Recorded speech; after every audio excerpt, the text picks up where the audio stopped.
빨리 이 시장의 문제를 개선하는 게 금투세보다 우선해야 된다.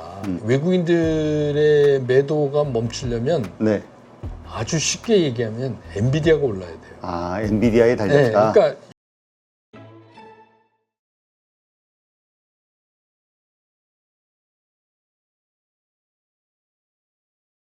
최근 며칠 전, 그러니까 폭락장이 오기 전, 2차 전지의 흐름이 상당히 좋았어요. 특히 배터리주 같은 경우는 한 1, 2주 연속으로 좀 상승을 하면서, 바닥을 다지고 이제 올라가나 보다.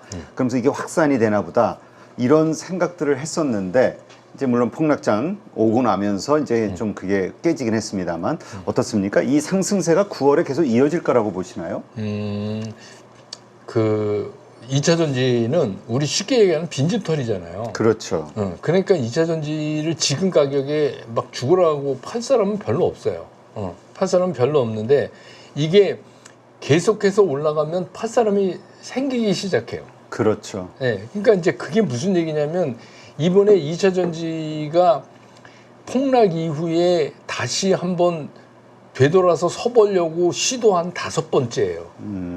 근데 이번 시도에 차이점이 있는 게 뭐냐면 이번 시도는 외국인과 기관이 주도했다는 거예요. 아, 네. 그래서 이제 조금 느낌이 달라요. 처음에 개인들은 에휴 벌써 이 늑대가 또 와? 그러고서 안 했어요. 네. 근데 이번 거는 꾸준하게 외국인과 기관이, 외국인은 주로 이제 LG 에너지솔루션 쪽이었고 그렇죠. 기관은 SDI 쪽이었고 뭐 이제 그 수급을 보시면 알겠지만 그렇게 이제 쭉 올라와서 진검인가 하다가 수급 라인이 만들어져 버린 거예요. 그러니까 이제 야 이거 가나보다 이제 바닥 쳤다. 그리고 새로운 우리가 뭔가를 돌파구를 찾은 게 뭐냐면 화재. 그러니까 그 동안엔 배터리에서 그 얘기가 없었는데 불이 찾고 나니까 화재 안 나.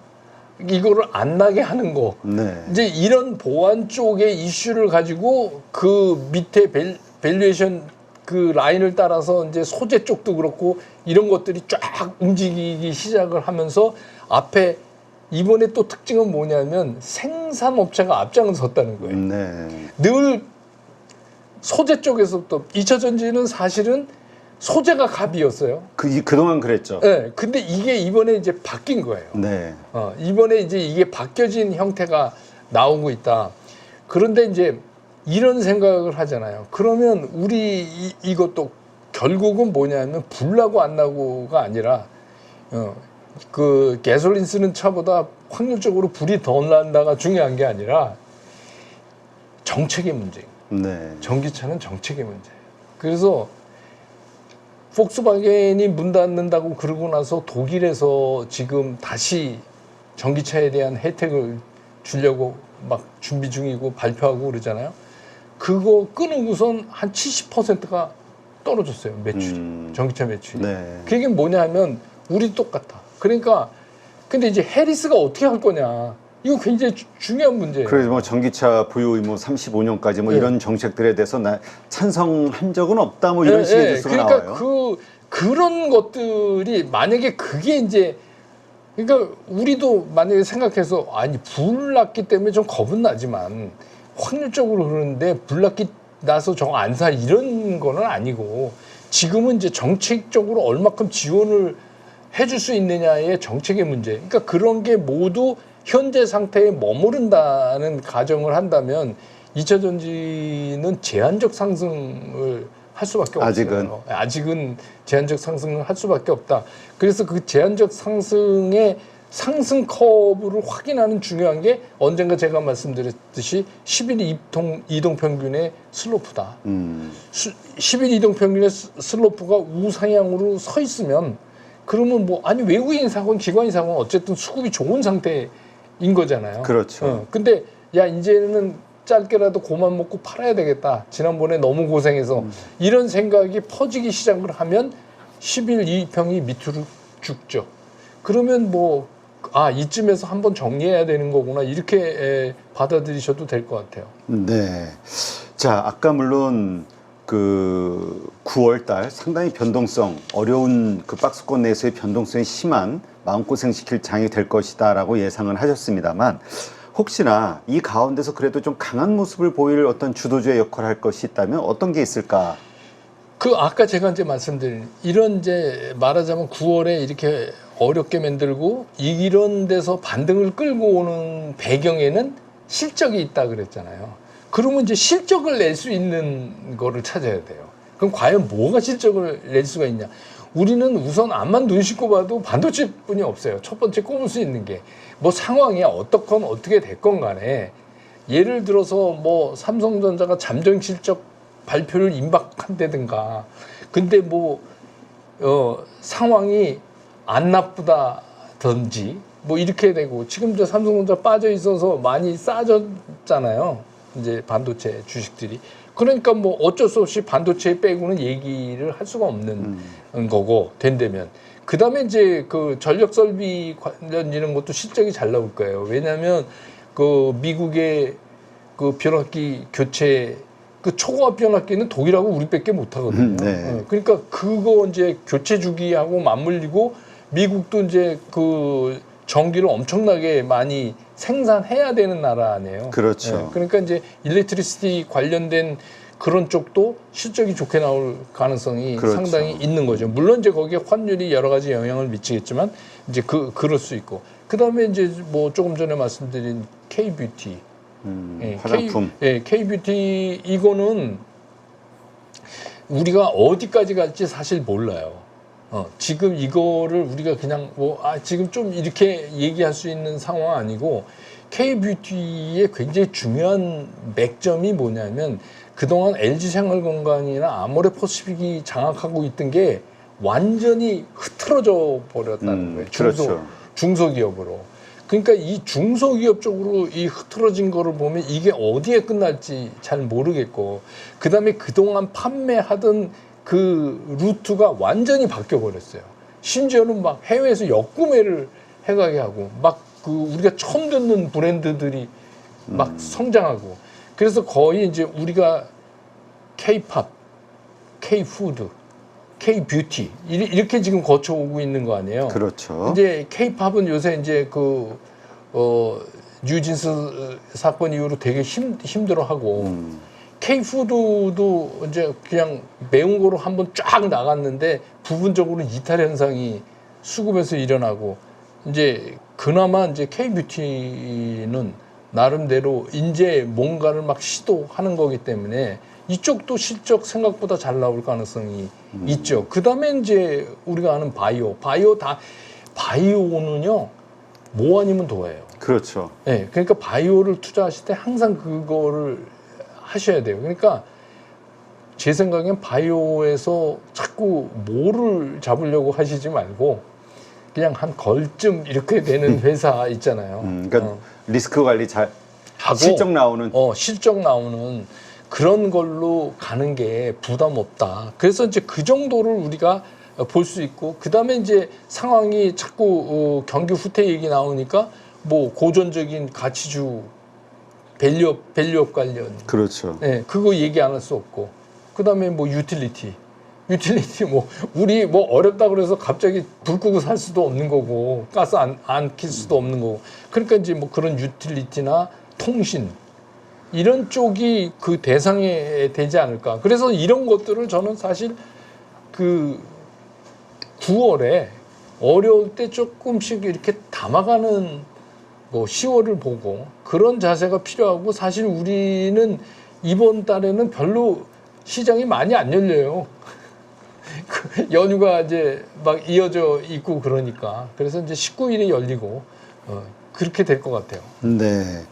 그렇다면 이런 변동성이 있을 때는 중소형주보다는 좀 대형주 말씀하신 그런 섹터 내에서도 좀 대형주 중심으로 가는 게 좋을까요?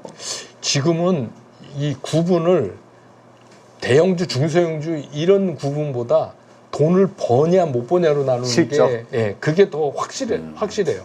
그러니까 어떤 건 중소형주라도 돈을 야무지게 버는 게 있고 K-뷰티에 그런 거 많잖아요. 그렇죠. 그러니까 그런 게 있고 어떤 거는 대형이면서도 잘 가는 게 그대로 남아 있고 그래서 이제는 적어도 이번 달에는 대형주, 중소형주 구분보다는 돈을 벌고 있는 종목이냐 아니냐로 따지시는 게 더 쉽게 따져지실 것 같아요. 네.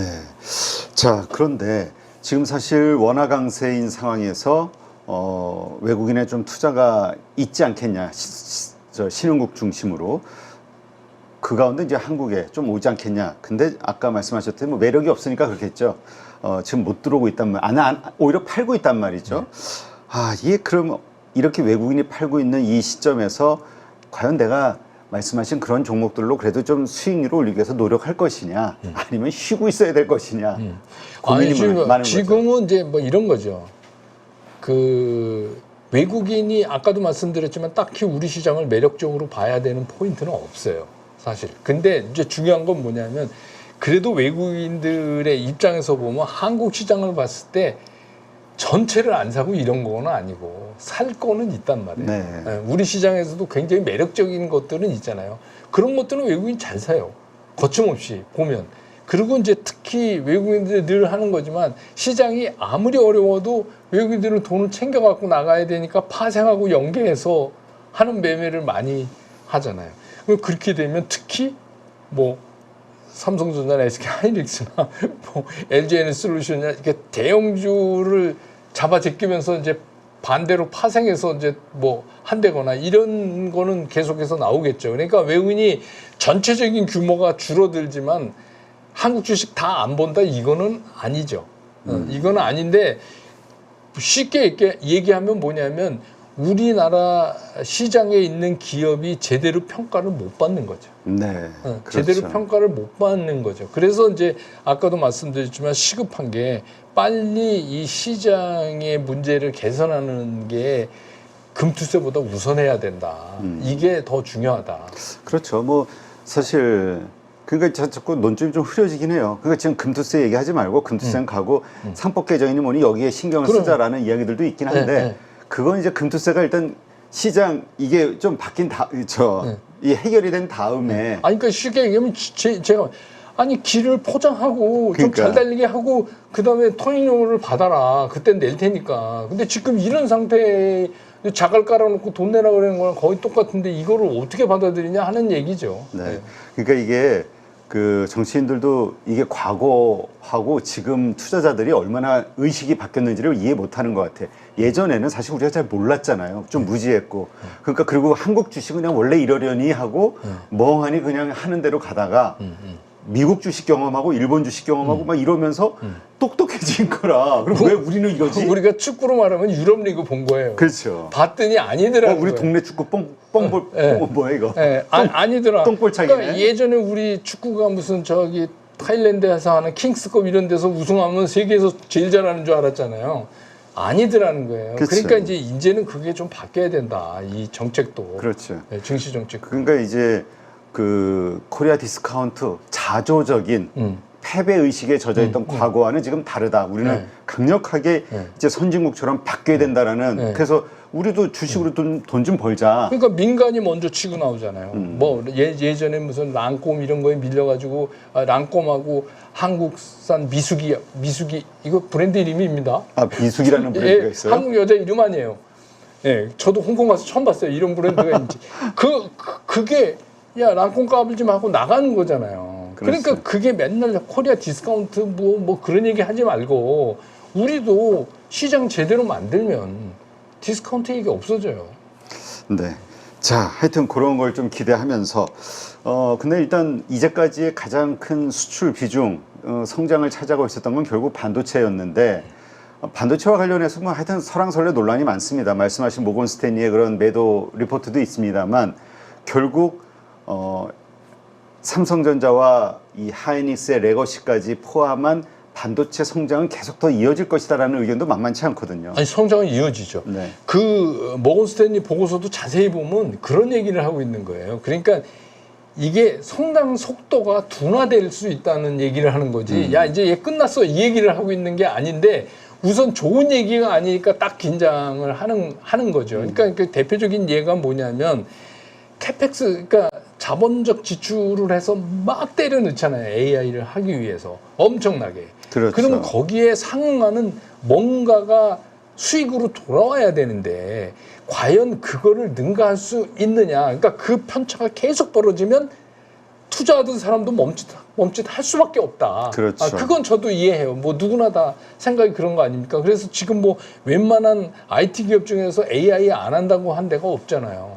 그러니까 그런 그 카펙스 늘어나는 속도만큼 뭔가 와야 되는데 그것 때문에 커브가 꺾일 수밖에 없다는 얘기지 그렇다고 마이너스로 간다는 얘기는 아니고 지금까지. 그래서 이거는 어떻게 보면 그러니까 우리가 늘 알지만 뭐 반도체 사이클은 2년 주기야 뭐 이런 얘기 하는 이유가 항상 그런 거잖아요. 그래서 그거 준비해서 우리 삼성전자나 SK 하이닉스 경우는 뭐 레거시 포함해서 많이 만들어놨는데 갑자기 거기가 전방 산업이 스피드가 줄면 재고 문제가 또 나오잖아요. 그러니까 그런 사이클을 이렇게 돌아갈 거라는 거지 그게 무슨 안 된다 이런 개념은 아니기 때문에 그런 개념으로 본다면 아까도 말씀드렸지만 그래도 9월에 조금씩 우리가 신경 써서 담아봐야 되는 거에서 제일 앞단에는 반도체뿐이 있을 수밖에 없다. 아니 왜냐하면 지금 이 급락장에서 가장 많이 빠진 게 또 반도체 네. 쪽이다 보니까 그 사실 우리가 불과 2주 전만 해도 8월 5일 그 급락장 이전까지만 해도 이 엔비디아에 대한 완전히 이거와 함께 비전을 믿고 담고 있는 분들이 많아서 지금 뭐 30-40% 마이너스 나신 분들이 허다하더라고요. 그럼요. 버텨야 될 때라고 보시는 건가요? 네, 저는 버텨야 된다. 네. 네. 근데 이제 좀 힘들겠지만 버틴다는 게 주식 투자에서 제일 힘든 거예요. 그렇죠. 네. 근데 뭐 예를 들어서 뭐 팔아놓고 그거보다 더 낮게 되살 수 있다는 거는 가설이지 현실적으로 어렵거든요. 그렇죠. 매매해 보시면 알지만 사팔사팔 한다는 게. 네, 그건 이제 현실적으로 좀 어려우니까 특히 이제 일반 투자가 같은 경우에는 그래서 이제 저는 그렇게 봐요. 이게 어쨌든간 돌아서면 그쪽이 돌아서지 않으면 방법이 없다. 지금은. 알겠습니다. 자, 그다음 연말까지 그러면 말씀하신 뭐 화장품도 그럴 수 있겠지만 가장 좀 우리 당주님이 생각하시기에 난 여기 내 마음은 여기에가 있어요. 그러니까 뭔가 탑피우로 보시는 어떤 섹터, 산업 이런 게 있다면 어디가 있을까요? 저는 이제 아까 말씀드린 반도체도 그 중에 하나고요. 근데 이제 올해의 터픽이라는 개념이 연말까지 쭉 뻗는다가 아닙니다. 제 생각에 10월에 한 번 하면 다시 연말에 꺾일 것 같아요. 특히 이제 거기에 변수를 주는 게 금투세도 있고, 금투세. 여러 가지 문제들이 이제 남아 있고, 또 미국의 대선 결과도 또 우리한테 상당히 영향을 줄 거고, 그렇기 때문에 어쨌든간 그렇지 않은 범위 내에서 10월 장은 나름대로 제대로 된 반등 한 번은 올 것 같다. 거기에 본다면 역시 이제 뭐 반도체나 뭐 일렉트리시티 관련이거나 그다음에 K-뷰티나 그다음에 이제 우리 이제 이렇게 저도 뭐 막 얘기하고 있으니까 이제 정부에서 밸류업 뭐 이런 쪽에 굉장히 이제 좀 힘을 쓰게 되면 밸류업 관련이라든지 뭐 이런 거 하고 전통적 가치주 이 정도면 포트폴리오가 되지 않을까 싶어요. 네. 근데 10월 달 그렇게 좀 좋은 장이 좀 열리지 않을까 생각하시는 근거는 뭘까요? 이 지금 같은 상황에서는 제일 우려돼서 이 장을 빠뜨린 이유가 경기 침체예요. 근데 이 경기 침체를 예를 들어서 무슨 이렇게 수치를 가지고 얘기하지 않고 제일 빨리 이거를 반등으로 돌려 세울 수 있는 강력한 거는 그냥 실적이에요. 네. 그래서 10월이 시작되면서 실적이 터져 나오기 시작을 하는데 그 실적을 보면 얘는 무슨 경기 침체는 무슨 경기 침체 이렇게 믿을 정도로 나와주면 굉장히 거기서 우리가 생각하지 못했던 상승이 올 수도 있거든요. 네. 그렇다면 이제 올 9월 상당히 변동성이 클 거로 말씀하셨는데 그런 변동성을 가져오는 요인들 어떤 것들이 있을까요? 지금 이제 말씀했던 것처럼 이제 주말에 이제 고용 지표 또 나오죠. 그 다음에 또 이어서 CPI 나오죠. 그 다음에 이제 연준 또 근데 연준이 금리 손대는 사이에 우린 놀고 있어요. 쉬고 있어요. 그러다가 이제 우리 또 나오죠. 그 다음에 또 10일 날 미국 대선 후보 토론 또 있고 그 또 후보풍이 어떤 짓을 할지는 모르겠는데 그거 또 우리가 감내해야 되고 이런 것들이 계속해서 지금 늘어져 있잖아요. 그렇기 때문에 뭐 그럴 수밖에 없다. 예. 자, 그렇다면 외국인들의 이 매도, 지금 전반적으로 좀 매도가 좀 나오고 있는데 최근 계속 이게 언제쯤 멈출까? 예.